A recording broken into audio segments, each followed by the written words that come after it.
Good morning, everyone. First, I would like to thank all of you for taking time to attend this webinar. Today, I will talk about the application of electron microscopy to lithium-ion batteries. In particular, I will use aberration corrected scanning transmission electron microscopy, AC-STEM, energy dispersive X-ray spectroscopy, EDX, and electron energy loss spectroscopy to characterize the lithium-ion batteries. Before I get started, I'd like to introduce myself. I'm Jiangtao Zhu, the Senior Manager of TM Technology at Nanolab. I had a PhD degree in materials science. I also did postdoctoral research focusing on carbon aerosol using AC-STEM and monochromator yields. Overall, I have more than 10 years experience in TEM and TM relative techniques.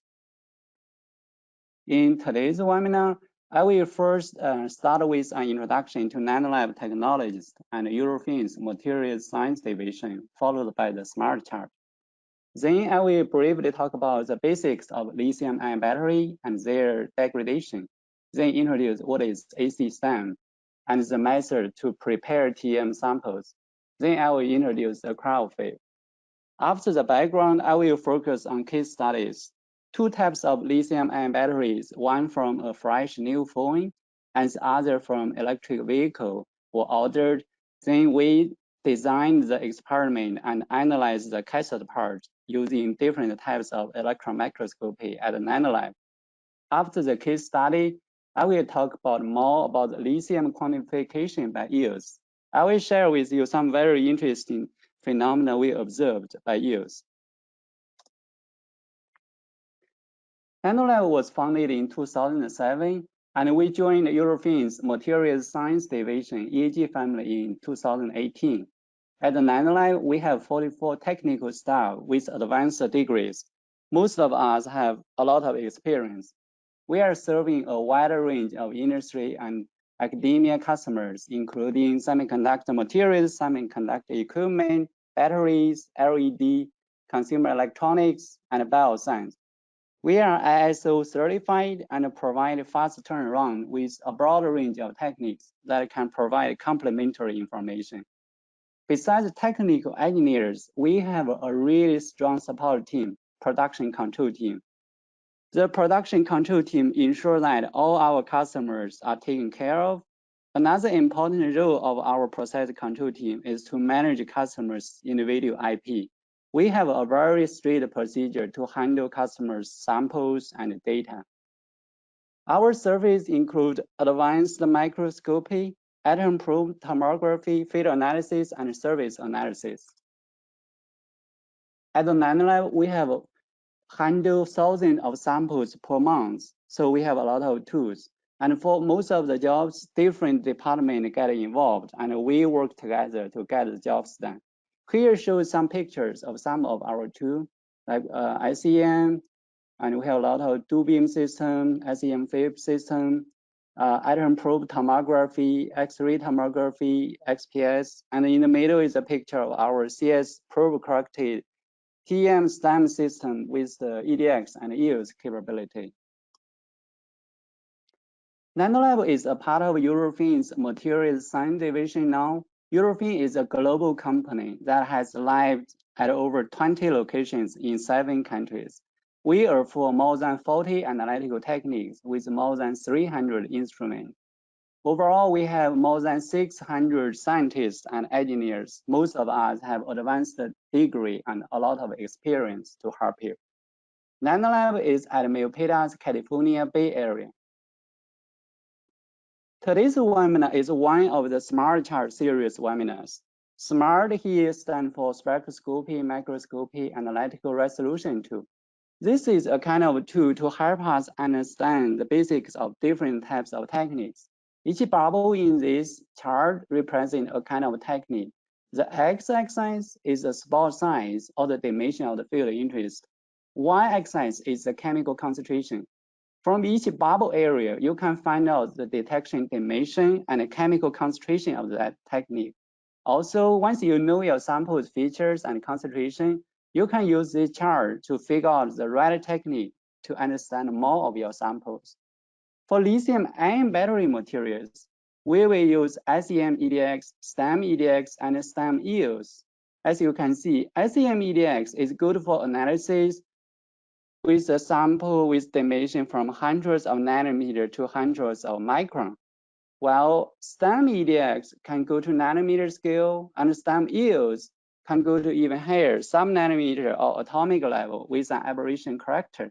The concentration detection limit of EDX and EOS is around a few atomic percent. So after the introduction of NanoLab and Smart Charge, let's move to today's topic, lithium-ion battery and TM. As we all know, lithium-ion batteries are playing an important role in our daily lives by powering our phones, computers, and electric cars.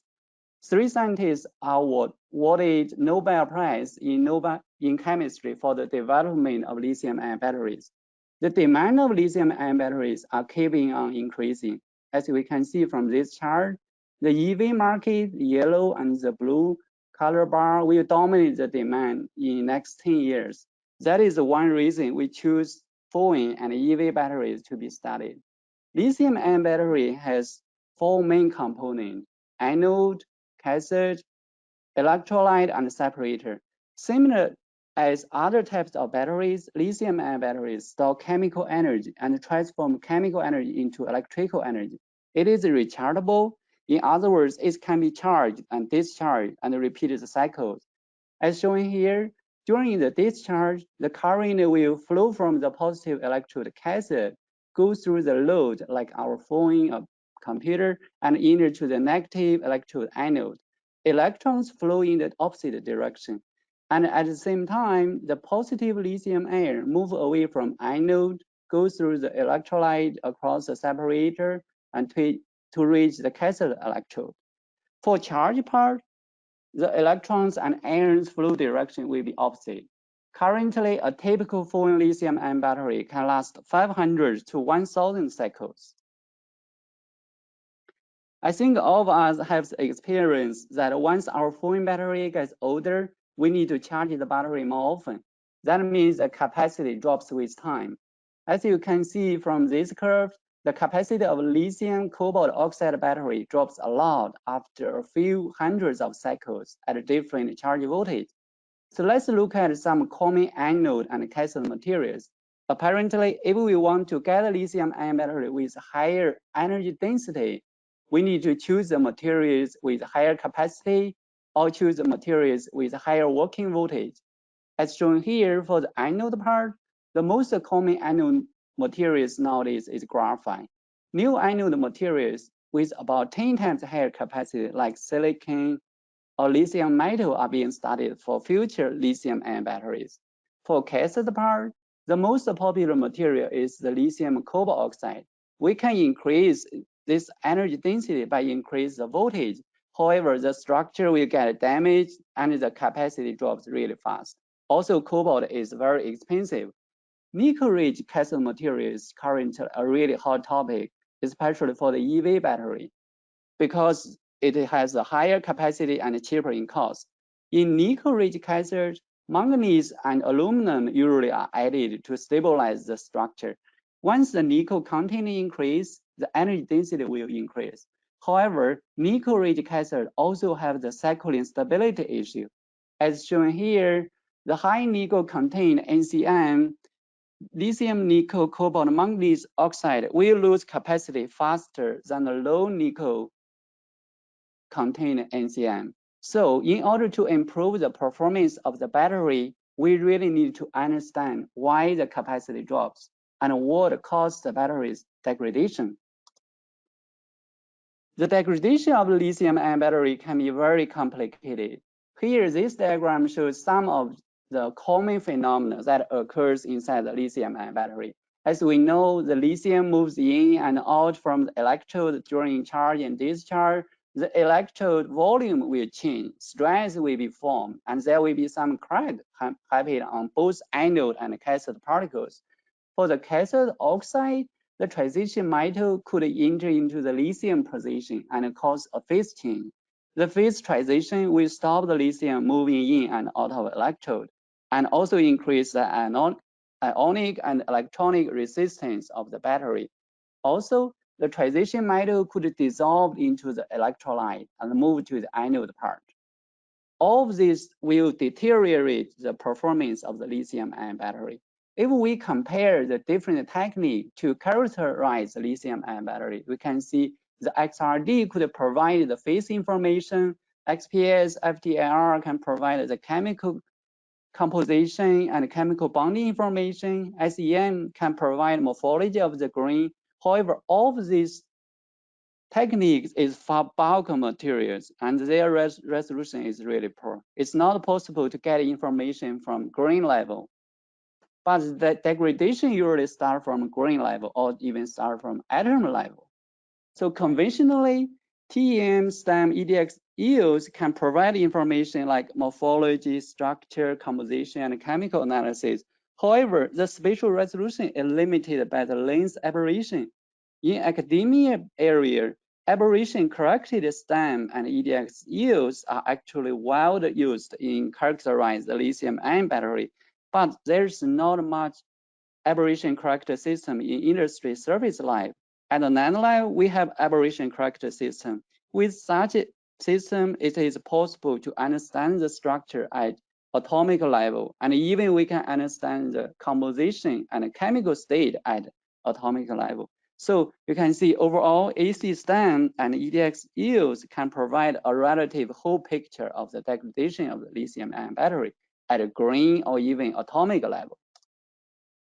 So now let's talk about AC STEM, the aberration corrected scanning transmission electron microscopy. STEM is one operation mode of TEM. In STEM mode, the electron beam will be focused and scan in X and Y direction on the surface of the sample, just like SEM. But the electron probe will be much smaller than SEM probe. That is why we get high resolution images and we can do high resolution chemical analysis. Once the electrons enter into the specimen, they will interact with the specimen and generate different types of signals. By analyzing the signals, we can understand the properties of the materials. However, the resolution is not good enough for common STEM system without an aberration correction. So what does the aberration mean? It is not seeing the image we provide will have distortions or artifacts. The aberrations come from any round magnetic lens using inside TEM or SEM, and only affects the resolution in most cases. The main aberration is CS or spherical aberration. CS aberration comes from that electrons from different distance away from the optical axis will focus at a different position. In other words, with such aberration, the electron beam cannot be focused into one point, but instead will focus into a disk.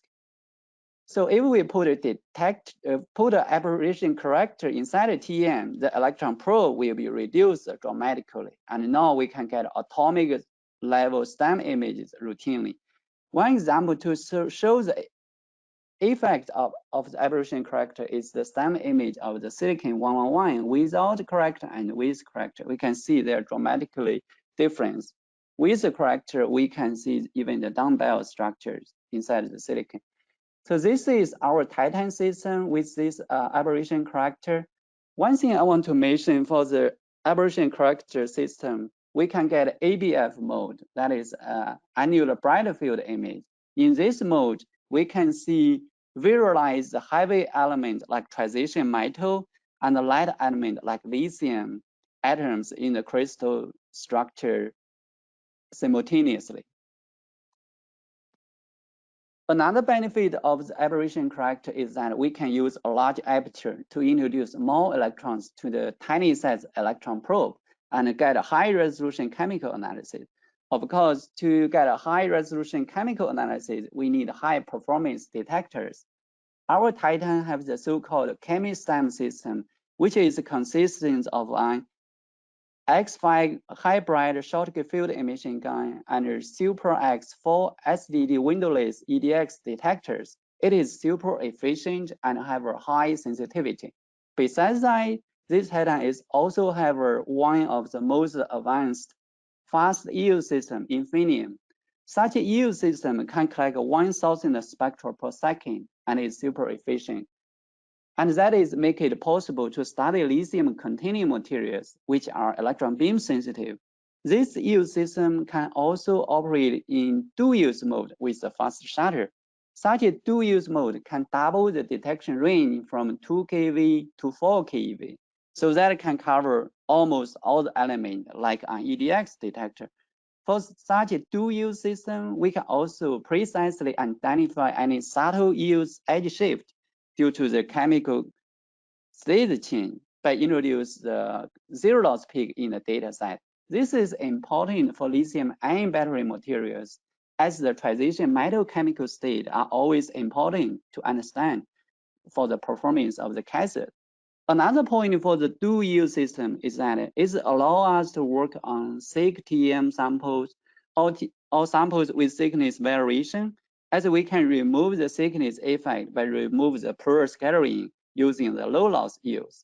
One example shown here is the simultaneous EDX and EUVs at atomic level elemental maps here. Yeah, we can do it as a nanolab.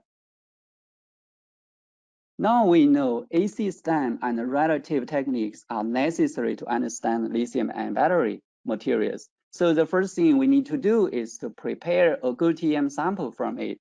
A good TM sample means it should be clean, flat, no introduced damage or artifact to the sample. So if we look at the method to prepare TM samples, we can see the electron polishing is not suitable for lithium-ion battery materials, and we have to apply certain bias to the materials that will change the state of the materials.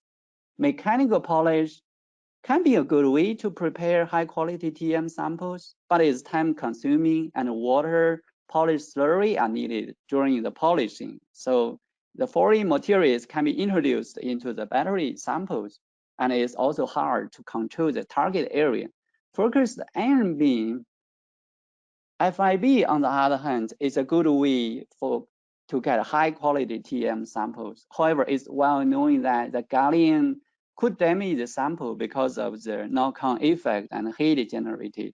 Here at Nanolab, we have the cryo-FIB capability, which can be operated at a low temperature by using liquid nitrogen to cool down the sample state. Obviously, the heat effect to the sample during polishing inside the cryo-FIB will be small. I will compare the TM samples made by both normal room temperature FIB and cryo FIB. Here just one example to show the different effect of cryo FIB and room temperature FIB during polish on a commercial lithium metal. You can see clearly at room temperature FIB, the lithium metal lost its structure integrity. But on the other hand, with cryo FIB, the lithium metal preserves its initial state. So the next question is, what is the effect of cryo FIB to the lithium-containing materials like cathode oxide? Just for your information, Wilson from Nanolab will give a webinar about cryo FIB next week at the same time. So please join in for more information. So in order to understand the effect of cryo FIB to lithium-containing materials, we ordered two types of lithium-ion batteries, one fresh new foam battery, one used EV battery. As shown in this table, we will use SEM EDX first to understand the component of the batteries, and then prepare TM samples from the cathode part by both room temperature FIB and cryo FIB. Then we use the AC-STEM, Aberration Corrected-STEM, and EUVs to understand their atomic crystal structure, the types of the transition metal inside the cathode materials, and even their chemical state of the transition metal inside the cathode. And also we check whether lithium is there or not, and we can do the quantification of the lithium. We repeat experiment on samples prepared by cryo FIB and checks is there any difference. And for the EV battery, we did the same thing as the foam battery. So now let's look at the first case study, lithium-ion battery from a fresh new foam. Before we assemble the foreign battery, we first use X-ray image to see the structure inside. As you can see here, the battery have a jelly roll structure. Then we discharge the battery and cut it to observe the cross-section. Based on the SEM EDX result, we can see the anode part is mainly carbon, and they are coated on the both sides of the copper current collector. On the cathode part, it contains cobalt and oxygen, and they are on the aluminum current collector. Between the cathode and anode is a polymer-based separator. Then we prepare TM samples from the cathode film and analyzed by AC STEM and EDX yields. First, let's look at the STEM image. So we can see the grain size can be as small as a few micron, but it can be as big of tens of micron. The AC STEM showing the materials have a really good crystalline structure. These two images are from these two grains with different orientation. This left image have an orientation. You can see the layer structure along the 003 direction. And this image is from another direction. This is the top view image. We can see the perfect atom arrangement in the AB plane. However, you maybe already noticed that the surface area, the structure is different from the core part of the particle. So even for a fresh new foreign battery, the surface of the cathode already have some structure change. So let's look at the surface more closely. The image showing here is a hard-up image or high angular dark field image. This is also called Z contrast image. The bright spot here actually are cobalt atom columns. The lithium channel is between the cobalt layers, but is not visible in the hard-up image. So you can see at the surface, the cobalt atom went into the lithium position, and the lithium channel got blocked.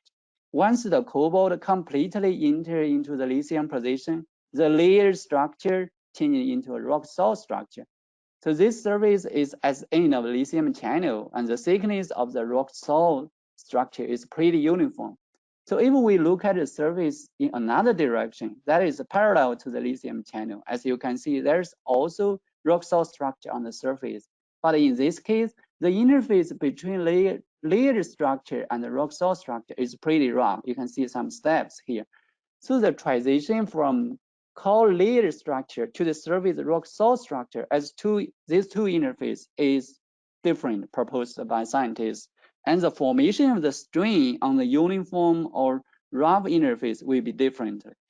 And that will lead to the formation of the crack eventually. So the surface rock salt structure will protect the particle from further degradation, but it also reduces the ionic and electronic conductivity. As I mentioned earlier, we can use ABF mode to directly visualize heavy and light element at the same time. Here, we can see between the cobalt layer, we see the lithium atoms in the dark contrast. If we draw a line profile here, we can see as the position of the cobalt and oxygen, we have the intensity drop. As the position of the lithium atom, the intensity also drops. So we can see the lithium and the cobalt and oxygen atoms in the ABF images simultaneously, but we can't see the lithium atoms in the ADF or hard-up images. Then we used yields to further understand the composition inside the cathode. As shown here, there's a strong lithium peak on the top of the cobalt M edge, collected from the core of the particle. So the cathode definitely contains lithium, and we are able to detect it. Also, the oxygen to cobalt ratio inside the particle is determined to be around 2:1. So we are confident to know the foreign battery cathode is lithium, cobalt 1, oxygen 2. As we observed, there's a layer of the rock salt structure at the surface of the cathode. We did more study to understand the lithium distribution and the chemical state change of the cobalt. As you can see here, at the surface, there's no lithium. There's no lithium intensity here. But at the surface, the cobalt error edge also shifted to the lower energy loss, which means the cobalt oxidation state changed. It was reduced to a lower valence state. As the use edge position and the shape as a fingerprint for certain phase, we can find out the cobalt arrow edge from the surface is same as the pure cobalt monoxide. So the surface cobalt is changed into cobalt monoxide with valence state 2+. For the oxygen K edge, we can also see this pre-edge from the surface area is much lower than that from the core area. That indicates the formation of the oxygen valence. This also confirms the presence of the cobalt monoxide instead of lithium cobalt dioxide. The formation of the cobalt monoxide is likely starting with the extraction of the lithium during charging, and the cobalt move into the empty lithium position, and at the same time, oxygen get released. Such a cobalt monoxide phase will block the lithium move in and out, increase the analytical and electronic resistance of lithium-ion battery, and is also responsible to the capacity loss. We also did similar analysis on samples made by cryowave, where we observed similar phenomena. No lithium was observed at the rock-solid structure, and the cobalt valence state changed from 3+ into 2+ to form the cobalt monoxide. Now let's move to the second case study, EV battery. Although lithium cobalt oxide is a very good material for phone, when talking about EV batteries, other concerns like stability, safety, cost, and lifetime will be important. As shown here, 6 common cathode materials have their own strength and weakness. For example, the NMC, lithium nickel manganese cobalt oxide, and NCA, the lithium nickel cobalt aluminum, they have really high capacity. But LFP, the lithium iron phosphate, have really good lifetime and safety index. So how to choose the right materials to make the lithium-ion battery, and why that materials will degrade after certain cycles? TM and relative techniques will help to understand this by offering structure and chemical state analysis.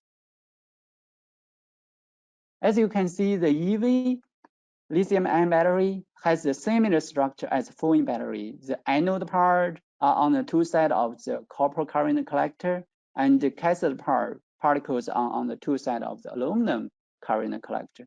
And as you can see, the anode part is mainly carbon, but it also contains silicon oxide based on the SEM EDX result. For the cathode part, there are strong nickel signal. The signal of the cobalt and aluminum inside the cathode part are pretty low. Only the aluminum from aluminum current collector was detected. I will show you later, STEM EDX and EOS is needed to detect the cobalt and aluminum in the cathode. STEM image of the cathode shows that they are nano-sized primary particles and tens of micron-sized secondary particles. Cracks was also observed inside the secondary particles. Besides the secondary particle, we also see some loose primary particle. So we will study particles at different positions to see is there any structure and composition difference. First, let's look at a particle near a microcrack. Here is a microcrack. Obviously, we can see there's a shell layer on the grain near the crack. However, such shell is not visible on the surface without crack.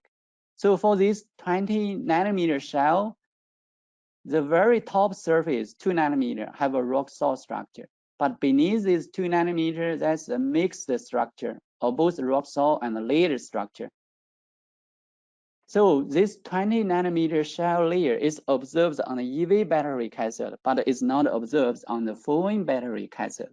Based on this, we can estimate the EV battery has been degraded a lot. So this shell-like surface is formed on the surface as end of the lithium channel. The thickness of the shell surface are pretty uniform. Now let's look at the surface structure on another direction. For the directions that are parallel to the lithium channel, as you can see, there's also rock salt structure on the surface, And in this case, similar as what we saw on foreign lithium cobalt oxide cathode, in this direction, the interface between layered structure and the rock salt structure are pretty rough. And we can see this even go inside the layered structure. Now I will show you more results from EDX and EOS. As you may still remember that SEM EDX shows the presence of the nickel, but cannot detect other metal element inside the cathode. However, STEM EDX with a higher sensitivity clearly shows the presence of the aluminum and the cobalt. And you can see the STEM EDX can give a big view of elemental maps very easily. This is about a field of micron size. To better confirm the low concentration of the cobalt and aluminum, EOS is also used. Here we can see the cobalt L edge and the aluminum K edge. So the cobalt and aluminum signals are real. We collect EOS data on multi-grains and data EOS quantification. The result shows that about 90% of the metal is nickel, and cobalt is about 6%, aluminum is about 4%.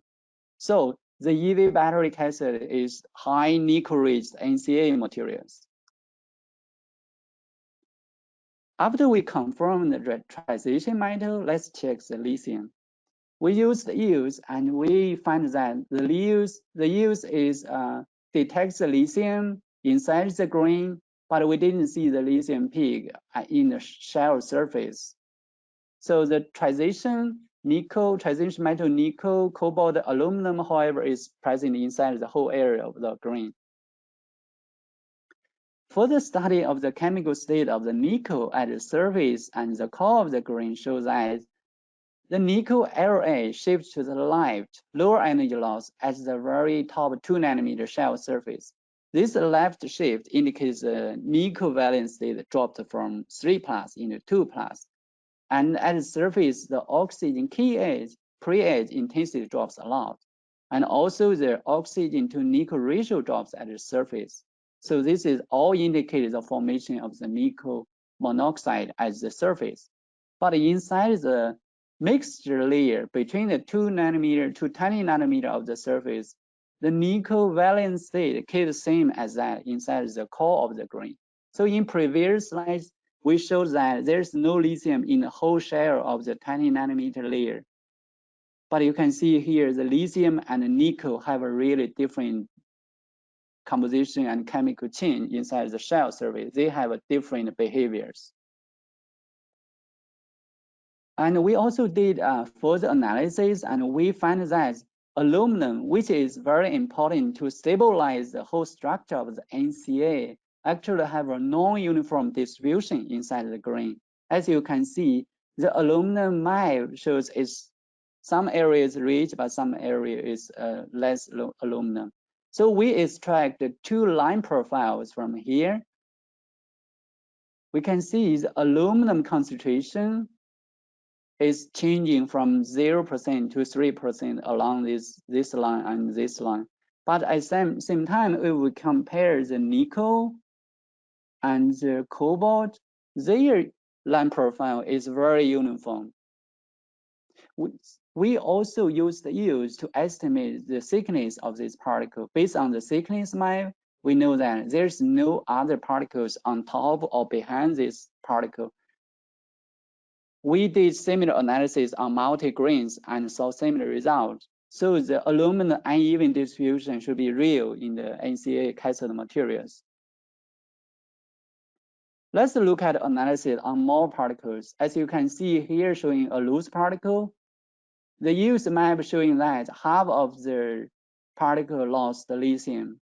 You can see there's no lithium peak here. And if we do more analysis on this area, and we find that the nickel actually L edge shift to the left and change into the nickel monoxide structure. For the particle near the core of the secondary particle, the lithium was found covers the whole grain, likely because it was shielded from the direct contact with electrolyte by surrounding grains.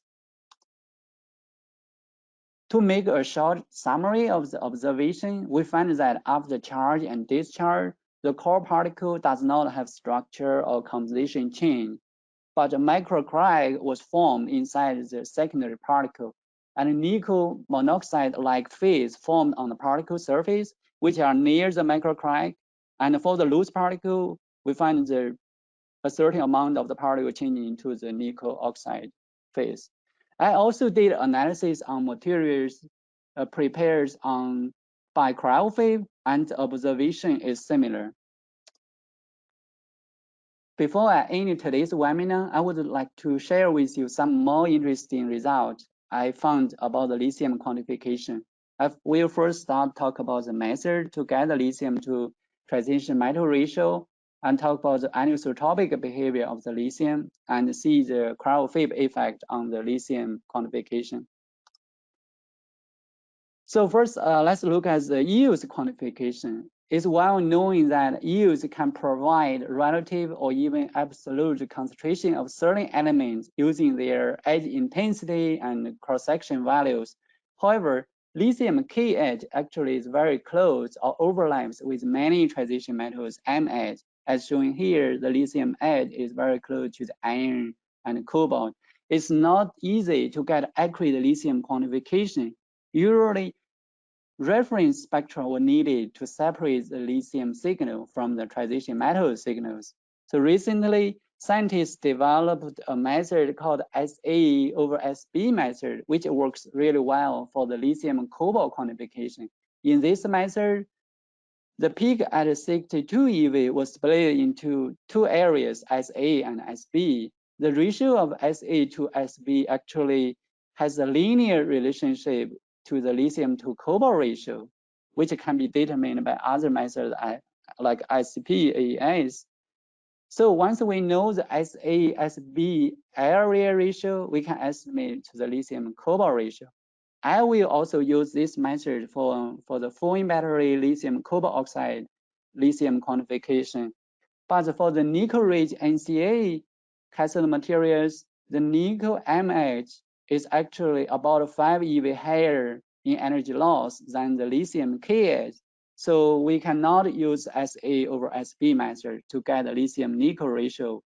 Instead, I will use the NLLS, non-linear least square fitting, to separate them and get the lithium nickel ratio. Now let's look at the interesting phenomena I observed. I saw that lithium K edge intensity changing with the crystal orientation of the lithium cobalt oxide. With our current yield setting, which have a larger collection angle for the yields, the lithium has the strongest peak when the electron beam parallel to the C-axis of a lead structure. Here shows the yield signal from two grains, which are different tilt angle. Actually, I checked multi-particles, and all of them show the similar behavior. This 5 spectrum is from one grain, and this is from another grain. The theta angle is defined as the angle between the AB plane and the electron beam. As you can see, the lithium K edge is almost not visible when the theta is 0. And see, when theta is 0, that means the electron beam is parallel to the AB plane. If we do the lithium cobalt quantification based on the SA over SB method, we can plug the lithium to cobalt ratio in the graph with the theta angle. As you can see, the lithium cobalt ratio increased with the theta. And once the theta large enough, the lithium cobalt ratio seems to be stable. This anisotropic behavior will cause problem about the lithium quantification if you do not consider this orientation effect. Here, we recommend to use the condition that electron beam parallel to C-axis for the lithium quantification. This phenomenon could be explained by the properties of the K edge, lithium K edge, and we all know that yield signal reflects the ion-occupied electronic density of state. For the lithium K edge, it's represented from 1s orbital state to the 2p orbital state. The 2p orbital state actually has 3 components. One is the 2px and 2py actually have the in-plane direction, and 2pz have the out-plane direction. So because of this 2p state have this direction, dependent. So the lithium K edge also has this anisotropic behavior, and the literature also published a similar phenomena. Similar anisotropic behavior also observes on EV battery cathode NCA materials. Again, the lithium K edge intensity increase when the theta angle increase. And we also did the quantification, and we find that the lithium nickel ratio also increase with the theta angle. However, the increase is relatively small because of lithium and nickel edge are well separated. After we notice the anisotropic behavior of the lithium K edge, in order to get a relative correct lithium quantification, we fixed our lithium yields collection condition.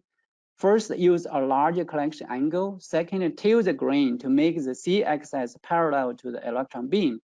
After that, let's come back to the question we asked earlier. As you may still remember that the cryophobe could preserve the state of lithium metal during sample preparation. But we do not know whether cryophobe could give benefit to lithium-containing materials like the cathode oxide material.